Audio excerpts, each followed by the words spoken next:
কাশ্মীরে জঙ্গি হামলা নিয়ে ফেসবুকে পোস্ট তরুণী, যার জেরে তরুণীকে ধর্ষণ ও খুনের হুমকি পেতে হয়।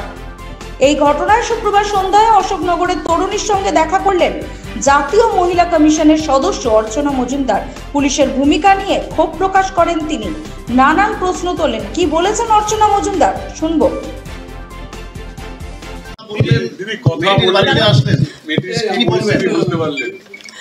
দেখুন, আজকে এই যে এখানে সেটা কিন্তু আমার শিডিউলে ছিল না। আমি এসেছিলাম নবদ্বীপে একটা গ্যাংরেপ কেস, যেখানে আসল যে কালপ্রিট রাজনৈতিক দলের লোক, তাকে ধরা হয়নি। আরেকটি কেস রানাঘাটে, তারও সেখানেও সঠিক বিচার পায়নি। আর এই যে দিকে দিকে মেয়েদের উপর rape, attempt to rape, acid attack বা এদের ভয় দেখানো, ধমকানো, যেগুলো মেয়েদের উপর চলছে পশ্চিমবঙ্গে। এনসিডাব্লিউতে রাষ্ট্রীয় মহিলা আয়োগে কাজ করে এটা আমার রেসপন্সিবিলিটি, মেয়েদের সুরক্ষা, মেয়েদের সম্মানটা দেওয়া। আমি আমার কাজের একটা অংশ হিসেবে এইটা যখন সকালে খবরটা পেলাম, আমি ফোন করে এসপিকে বললাম যে আমি এই জায়গাটা দেখতে যাব কী অবস্থা। কারণ মেয়েটি খুব কান্নাকাটি করছে, বাচ্চা মেয়ে, ভয় পেয়ে গেছে। তাকে গতকাল রাত্রিবেলা 12:30টায় পুলিশ এখানে আসে, ও যাতে পোস্টটা ডিলিট করে সেই জন্য, এবং তারা প্রায় 1:45 অবধি এখানে ছিল, চেষ্টা করেছে ডিলিট করতে। বাচ্চা মেয়ে, তার নীতির কাছে, তার যে আদর্শ, তার কাছে সে কম্প্রোমাইজ করেনি। সে বলেছে আমি করব না, চলে যায়। তার ঠিক আবার 20 মিনিট বাদে থানার আইসি সদল বলে আবার আসেন এবং রাত 3টে অবধি এখানে থেকে তাকে কনসিকুয়েন্সেস দেখান, যে আপনার যদি তুমি না তোলো এর পরিণাম কি হবে তুমি বুঝতে পারছো। যেটা একটা দুটো ঘটনা দেখছো সেগুলো তোমার কাছেও হবে, এবং আমি লিখে দিচ্ছি, তখন তুমি আমার সাহায্য পাবে না। এই ধরনের একটা থ্রেট যদি থানার লোকাল পুলিশের হেড আইসি সে দিয়ে থাকে, আমি জানি না কিভাবে, কোন আইনে রাত্রি 12টায় একটা মেয়ের বাড়িতে পুলিশ আসতে পারে উইদাউট এনি সামান, উইদাউট লেডি অফিসার। এটা তো কোনো আইনেই পড়ে না। আমি সেই প্রশ্ন জিজ্ঞেস করলাম। আমি দেখলাম পুলিশরা, যারা আমাকে নিয়মে আসা উচিত, আমার সঙ্গে থাকা উচিত, তারা একরকম পলায়ন করলো। আপনারাও দেখলেন।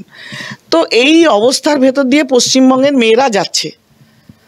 তাদের সম্মান, তাদের সুরক্ষা দেবার কথা সরকার ভাবতে গিয়ে, সরকার যারা জিহাদি তাদের আশকারা দিয়ে রাত্রি 3টে অবধি পুলিশ এসেছিল। আমি জিজ্ঞেস করতে চাই, পুলিশের কি ইন্টারেস্ট এই পোস্টটা ডিলিট করার? She has done something wrong that has been registered in cyber cell, cyber crime-এ যদি মেয়েটিকে দোষী পাওয়া যায়, সে গরিত কিছু লেগে, সেটা আইনে হবে। কিন্তু সেটা এমন কিছু এমার্জেন্সি নয় যে পুরো থানা উঠে চলে আসবে এই বাড়িতে, অথবা রাত্রি 3টে অবধি থানার আইসি এখানে থাকবে। পুলিশের অ্যাকশনের এগেনস্টে আমার প্রতিবাদ। দেশে তো আইন শৃঙ্খলা এমন জায়গায় গেছে, মেয়েদের নিরাপত্তা এখন তলানিতে গিয়ে ঠেকেছে। সেটা সুরক্ষা আমরা দেব শুধু নয়, আমরা পুলিশের যে শিক্ষা এবং পুলিশের যে আচরণ সমাজে মেয়েদের প্রতি, সেটা পরিবর্তন করার চেষ্টা করছি। হ্যাঁ, আমি তো প্রথম কথা, কেস রেজিস্টার অলরেডি হয়েছে। এই কেসের আমাদের যে সিস্টেম, আমরা অ্যাকশন টেকেন রিপোর্ট চেয়ে পাঠাবো। আমি ফিজিক্যাল প্রেজেন্স চাইবো, এরা দিল্লি ডেকে পাঠাবো, তারপরে হিয়ারিং করাবো যে কি হয়েছিল, কেন, এবং সাইবার ক্রাইমের যে রিপোর্টগুলো ইনস্টাগ্রাম থেকে বা ফেসবুক থেকে আসে সেগুলো দেখব। যেসব অর্গানাইজেশনগুলো মেসেঞ্জারে উল্টোপাল্টা একে রেপ থ্রেট দিয়েছে মেয়েটিকে, বা এই ধরনের কথাবার্তা লিখেছে, তাদের অ্যাকাউন্টগুলো সম্বন্ধে কি করা যায় সেটা কথা বলবো। দরকার হলে সেটা বন্ধ করা হবে, সেই ক্ষমতাটা আমাদের আছে।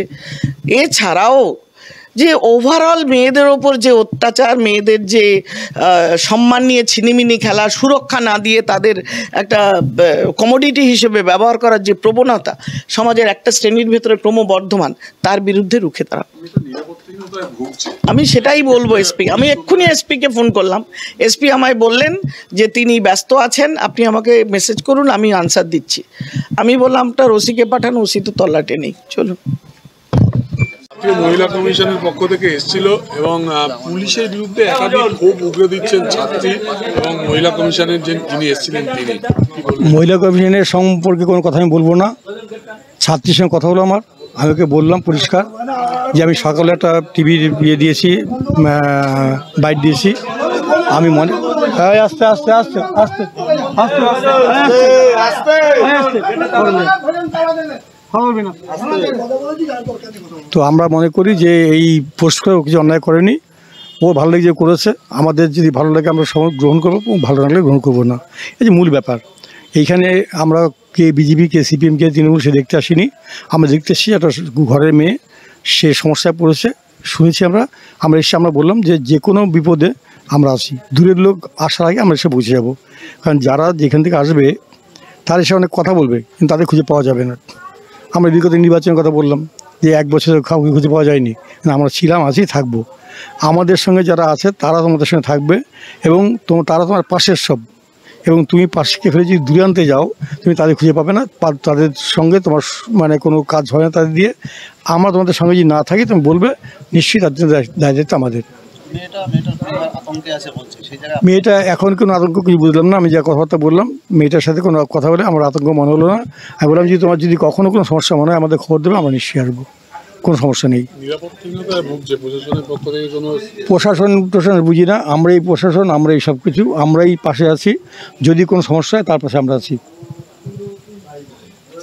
কে এলো কে গেল আমরা তা ধরবো না, আমরা ধরবো এইটুকু যে যদি কোনো সমস্যা হয় আমরা পাশে আছি, ছিলাম, থাকবো, এনে কোনো সমস্যা কিছু নেই।